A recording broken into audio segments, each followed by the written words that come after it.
Hello and welcome to United Report. This is your home for all the latest Manchester United news, match updates, transfer stories, and in-depth analysis. Stay connected and never miss a moment. Subscribe now to stay ahead with everything happening at Old Trafford. Steadfast Manchester United boss Ruben Amorim insists that he isn't thinking about dropping Andre Onana, despite his two costly errors in their Europa League quarter-final draw with Lyon.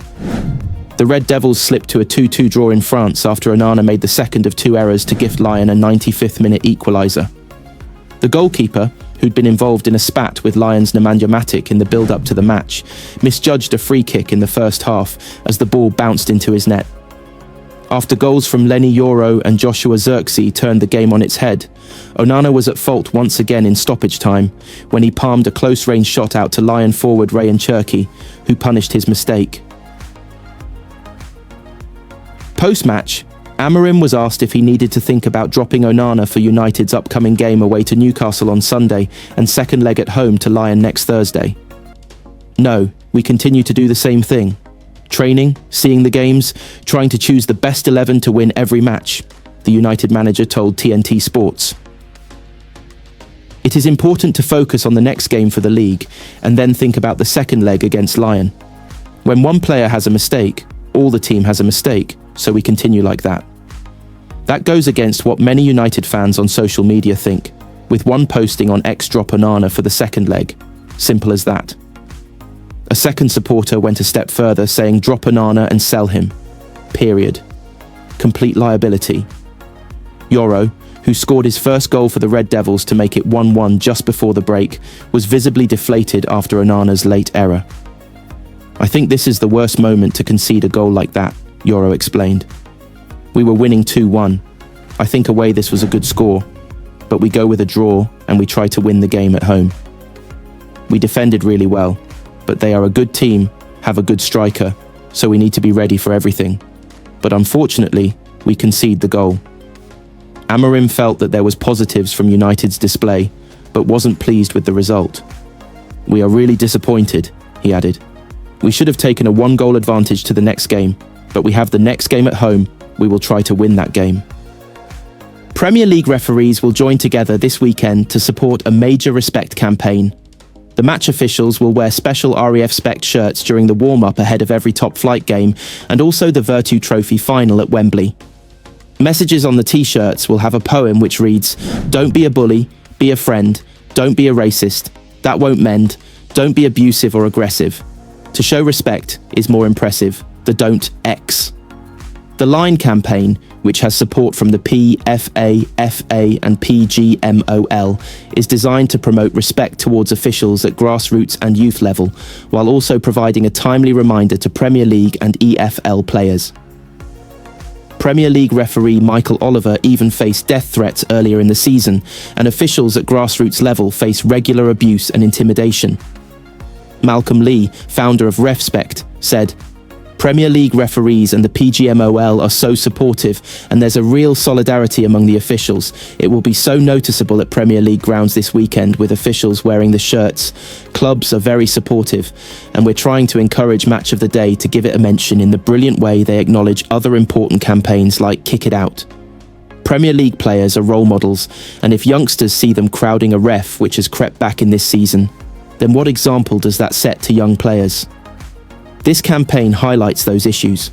We notice that when the referees wear the t-shirts at grassroots level, it has a genuine impact because supporters, players and managers read it, think about it, and understand how important it is to respect the officials.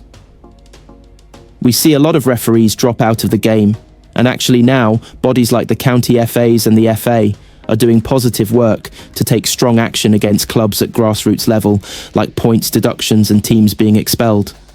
Our goal remains clear: to tackle bullying and harassment in grassroots football and create a culture where referees, especially young officials, feel safe and supported. We envision a football landscape where respect is at the heart of the game, ensuring that match officials are treated with fairness and dignity. Seeing match officials from the Premier League to grassroots level unite in wearing RefSpect t-shirts is a huge statement of solidarity. It reinforces our message that respect for referees should be universal, at every level of the game. Rasmus Højlund has dismissed claims that Europa League glory can save Manchester United's season after agreeing with Roy Keane. The Red Devils have endured a woeful campaign this term, with the arrival of Ruben Amorim failing to arrest their slide. They sit 13th in the Premier League table with just 7 games remaining, having lost more matches than they've won this season. Despite their rotten league form, United still have a chance to seal a Champions League spot. That will only happen should they win the Europa League this term, with a clash against French side Lyon to come on Thursday. Asked if the season could be saved with the trophy, Højlund disagreed, claiming that success is the minimum that is expected at Old Trafford. Speaking to Danish outlet PL Bold, the striker said, "If we don't win the trophy Europa League, I won't say it's been a successful European season, because that's what we're after. I don't like the word save. It means that you forget a little bit about everything else that has happened. It can provide a foundation for next season if we can put some games together." Away from current United stars, a host of former players have also given their verdicts on the remainder of the campaign. And ex-captain Keane believes that even Europa League glory would not make the season a success. "Not that trophy, no," said Keane, speaking on the Stick to Football podcast, brought to you by Sky Bet. "Not for Manchester United, maybe for other teams winning that trophy. There is a plus to it, because it'll get them into the Champions League, but the trophy and that competition shouldn't be enough for United. Absolutely not." Gary Neville also gave his verdict on that claim and disagreed with Keane. He replied, "The reason I'd say it'll be successful is because United couldn't win the league this season. We knew that right from the start. So they could only win 3 trophies, the FA Cup, League Cup and the Europa League. If they won one of them, I'd say that's successful. There is a big, but they've sacked a manager and are 13th in the league, and that's bad." United travel to France for the first leg of their clash with Lyon on Thursday evening ahead of the second leg at Old Trafford next week. Ruben Amorim's side already know their semi-final opponents should they progress, with Rangers or Athletic Bilbao lying in wait. The Red Devils could face Premier League rivals Tottenham in the final should they go that far. The North London side take on Eintracht Frankfurt, with Bobo Glimt's clash with Lazio rounding off the quarter-final schedule. Paris Saint-Germain twice failed to lure Marcus Rashford to the Parc des Princes in the past, as the forward prepares to face the League One side with Aston Villa in the Champions League on Wednesday night. The England star has been strongly linked with the French club during his time with Manchester United, but a move failed to materialise. Rashford has since joined Aston Villa on loan from Old Trafford and has been a huge hit. The 27-year-old has 3 goals and 4 assists since linking up with Unai Emery's men and can now look forward to a Champions League quarter-final tie. However, Rashford could be playing for the French Giants if they had got their way after being linked with the forward many times in the past. Their interest dates back to 2022. When it emerged they were willing to hand the England international a lucrative contract worth an incredible £400,000 a week after scoring 30 goals that season. He ended up penning a new deal with United worth £325,000 a week.